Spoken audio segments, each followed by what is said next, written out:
Thanks, everyone. If you're just able to take a seat before we start or continue conversations outside. Thank you. Welcome back to the Nature Repair and Climate Adaptation stream of the conference. We've got our last speaker for this section, which is Donna Jackson from the pioneer Catchment Landcare, and she'll be presenting on advancing saltmarsh restoration for climate resilience. So welcome up, Donna.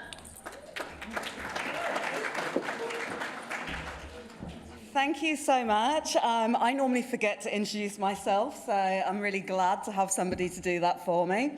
I'm from Mackay. We work in the central Queensland coast area, and I'd just like to start just by giving a bit of a shout out to our UE Land and Sea Ranger partners, who we have a really close working relationship with. I'm just going to flash over our slides so you can all see our logo. We do a lot of shared land care projects, from re-veg, coastal rehabilitation, weed control. And I just give my thanks to all of us in the room today that walk together in our pathways to environmental stewardship. That's what we're all here for. A little bit about me. I didn't start my career in land care at all. I started my career in mental health nursing, which turns out was awesome training for working with Landcare.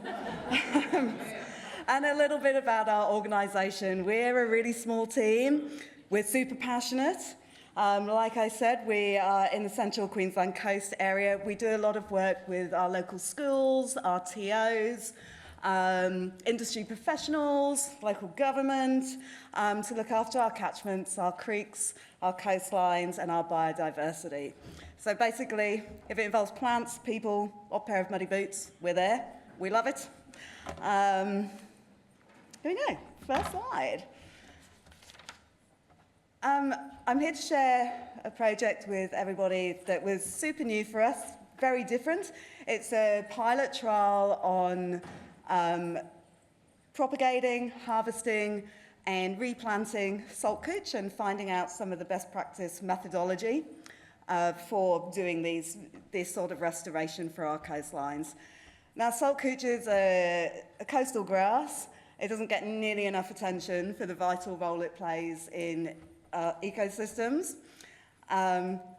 It's also a story a little bit about trial, some errors, because we always have them, community partnerships, and how a landcare organisation can help fill some of the knowledge gaps in our coastal restoration. Because there's not a lot of it that's been talked about and is published, especially when we're looking at salt cooch. So when we first started this project, we weren't too sure where we were going to have a thriving, massive salt cooch or a very expensive pile of mud. But luckily, salt cooch grew, so success.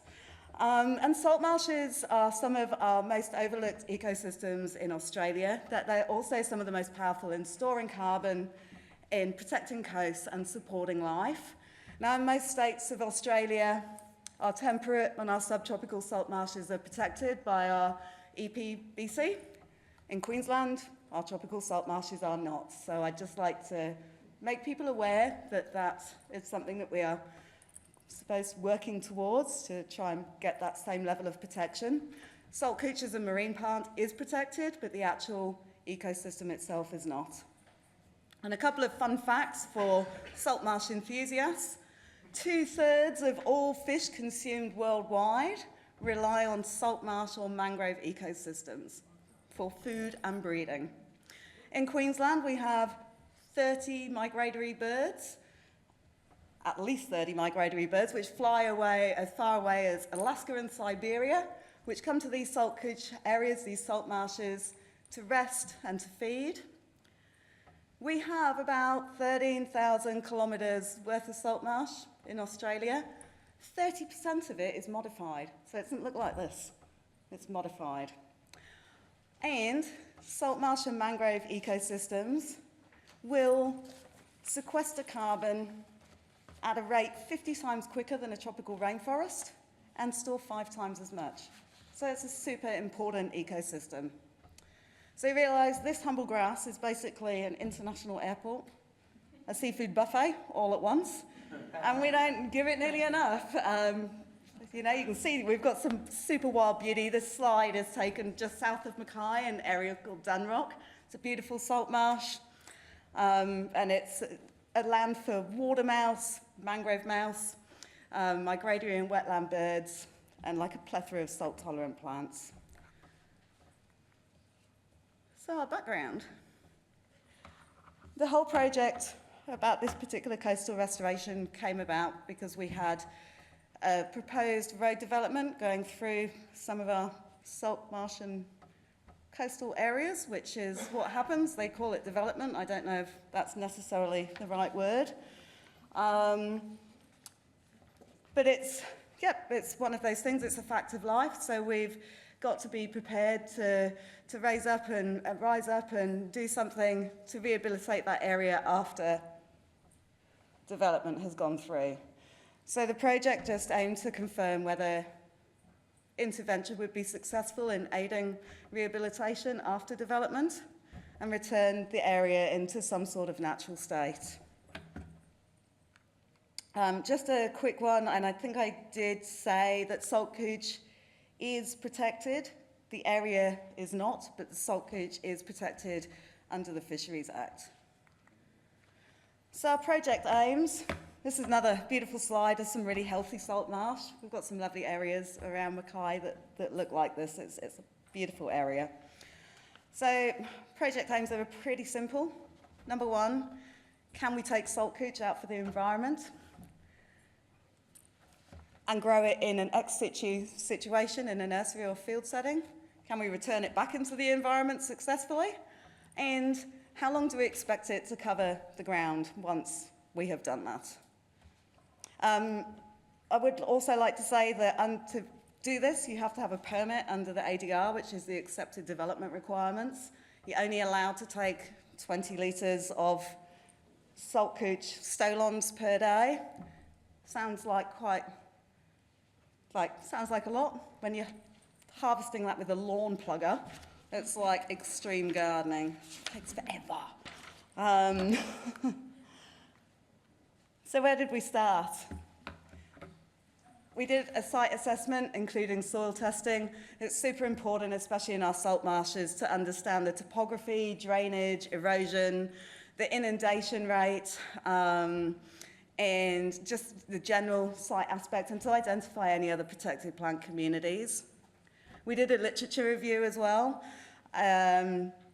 Quite interesting that most of the literature around salt cooch rehabilitation is done in the States, and it's inland salt marshes.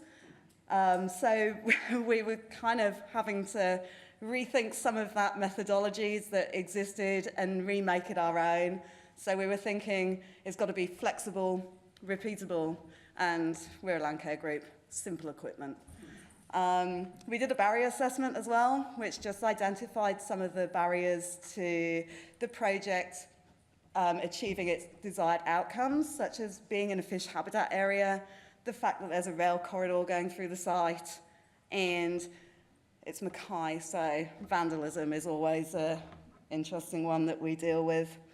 And our methodology, the only things that we really had to report on for the methodology was container site size, planting density, and watering regimes. So it was pretty flexible, pretty broad scale parameters to make something that we thought would work. So looking at our site location, it's an area near Mackay Harbour.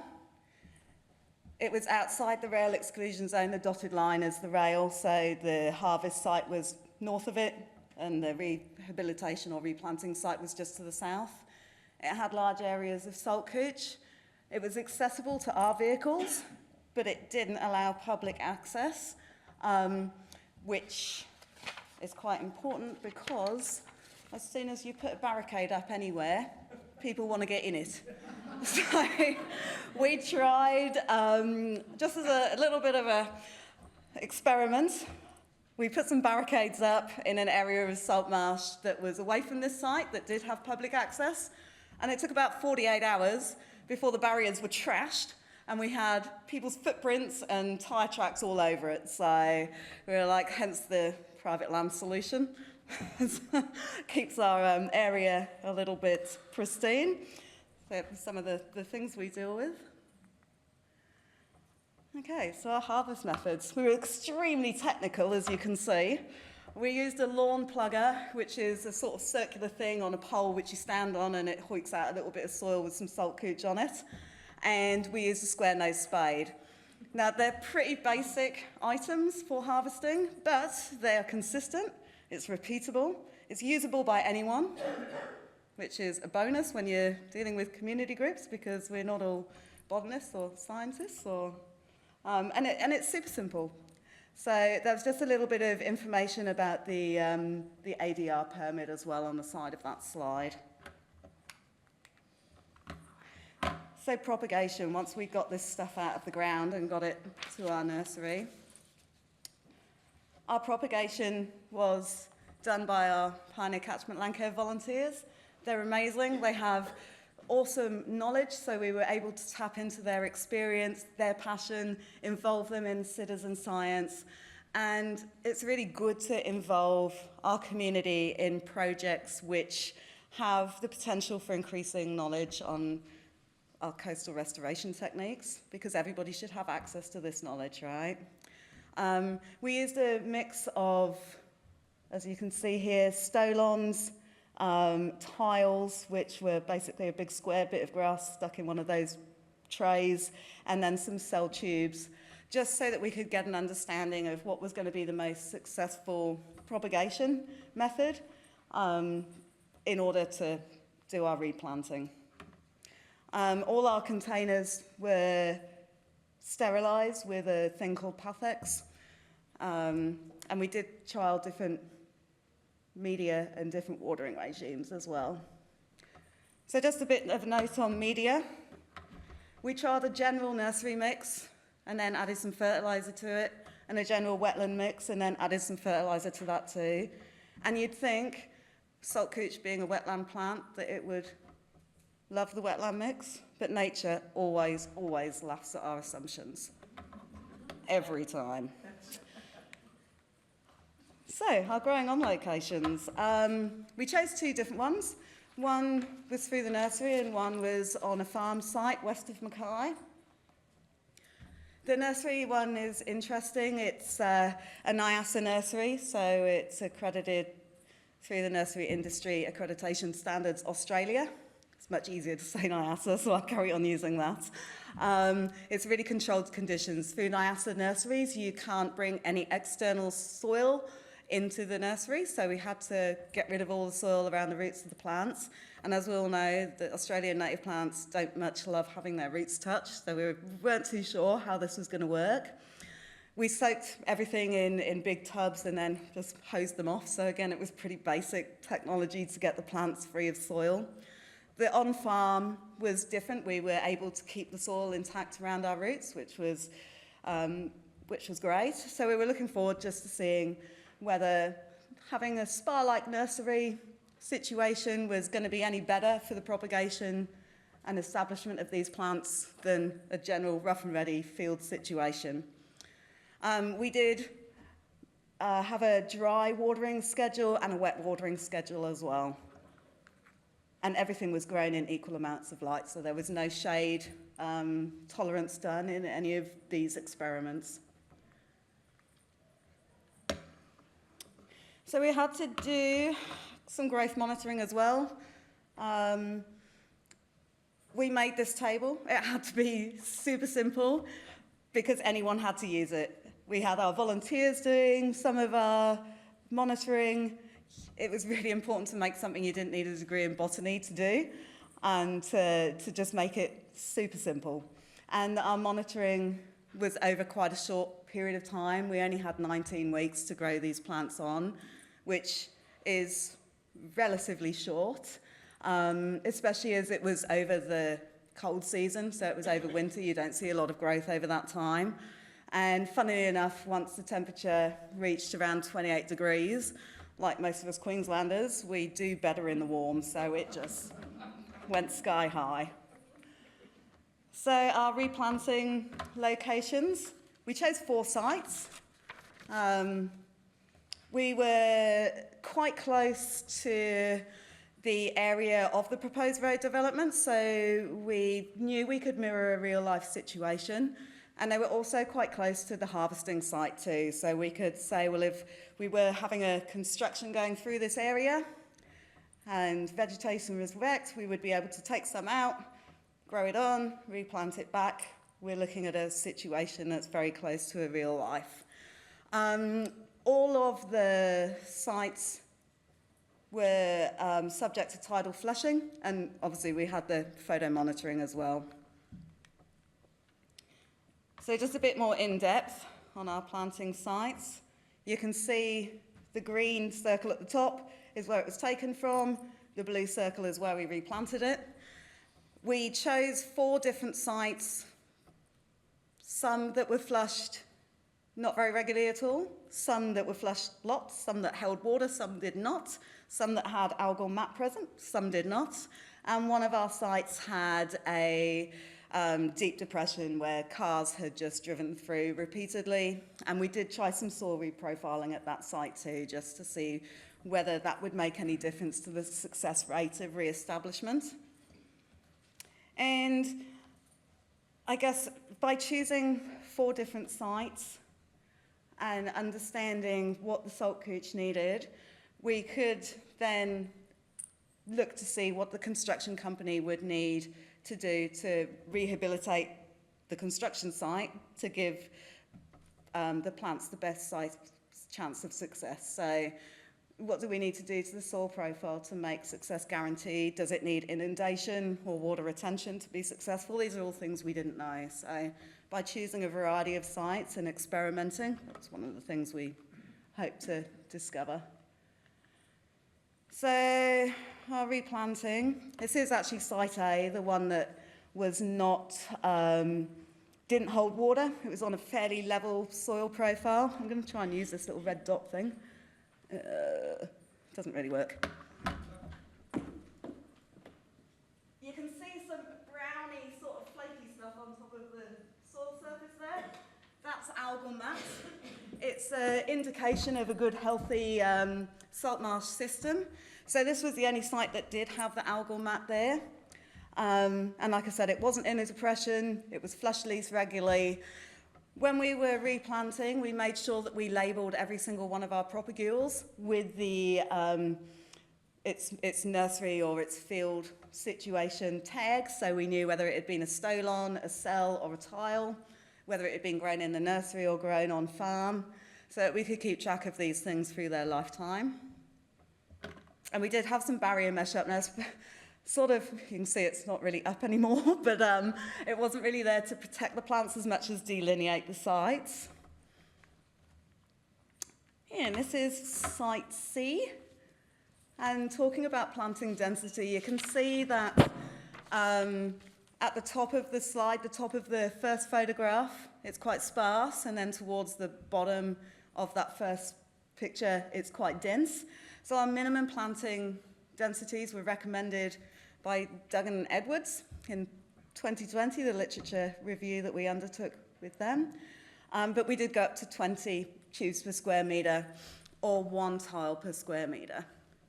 You can see the bottom photo there. So we've got the top photo is when we planted. The bottom photo is after inundation.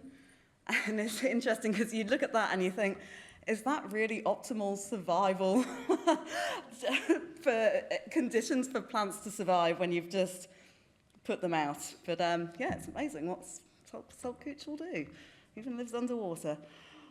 So our growth, we only had 12 weeks, that's 3 months of monitoring spread of the salt cooch once we had it in. It's really not enough time to give an accurate assessment. We did do a general health observation, so that was just to check general health of the plant, any pests and diseases, whether any had died. It was a pretty, again, very simple check. We did observe some growth, but it was a very short period of time. And just going backwards a little bit, propagation results, it was quite interesting. That, funnily enough, salt cooch doesn't like fertiliser at all. It grew much better without it. It really stunted the growth adding fertiliser to the media. Just the general and the wetland mix was favourable, so definitely no fertiliser. But it didn't actually make any difference whether it was wetland mix or... Thanks. I'm going to have to speed up. I've obviously got too involved in this. The watering regime made no difference. We lost some plants at the infield site. We lost 11 out of 20, which was to frost, which is unfortunate. We had some weed growth in those as well. Nutgrass, it gets everywhere. We love that stuff. And the root growth around the nursery ones, even though they were slower to respond to start with, they were much better in the end. Our replanting results, I'm just going to flick through this. We did have some good spreading, up to 100 mil. This is a year on, so that's the slide I really wanted to show you, because you can see it's almost 100% coverage. So, success. Woohoo! We love that. So it's interesting to note all of the sites were inherently unfavourable because they were bare ground, they were in depressions. We do understand that if construction happened, then the soil would be profiled, so salt cooch would have probably a better chance of survival than just chucking it in the ground as it was. So conclusion. Yes, we can successfully remove salt cooch from the environment, treat it through a nursery or a field setting and put it back and make it grow. It's fantastic. So we do recommend for anyone wanting to do this that no additional fertiliser, use less water because it doesn't need loads, make sure you protect from frost. That was a big learning. And high density planting was more successful. If anyone's got any spare cash lying around, we'd love to do more study, so talk to me after. Thanks.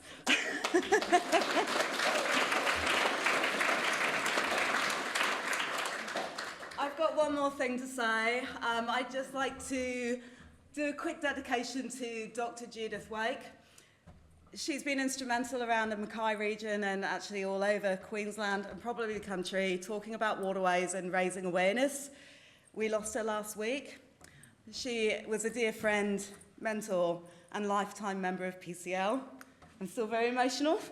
She'll be so missed, and I just wanted to dedicate this to her because she was such an amazing lady.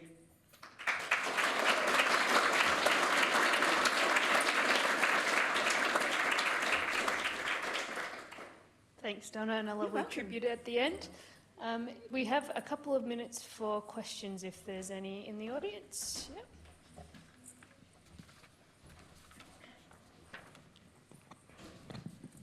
Don, Little River, New South Wales.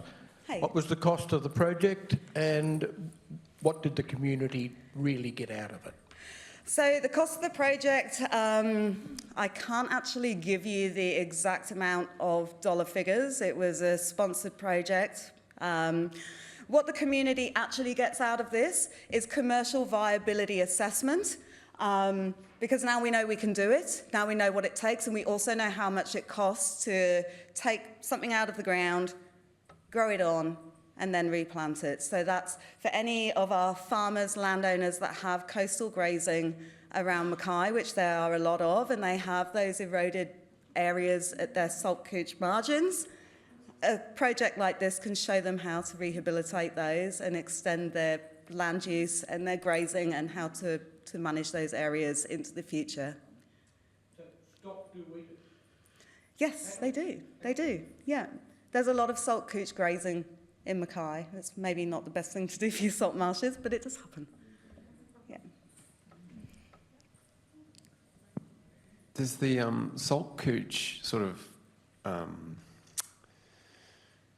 what's the word, when it covers other plants, it smothers other plants? It covers the ground, but it doesn't generally smother other plants because of the saline area it lives in. So you'll generally find with salt cooch areas that it'll be super thick salt cooch, or it'll be a mix of samphires and other succulent salt-tolerant plants with the areas of salt cooch in the higher profile areas. So the samphires will live on the flats, the lower down on the Saltmarsh margins, and then your salt cooch will be raised up, sometimes only by that much. So it's kind of different areas that it'll be in. Thank you. Sorry, everyone, we've run out of time for additional questions, so thanks very much, Donna. Thank you. It's lunchtime, and I believe that's back down when we had morning tea, so enjoy.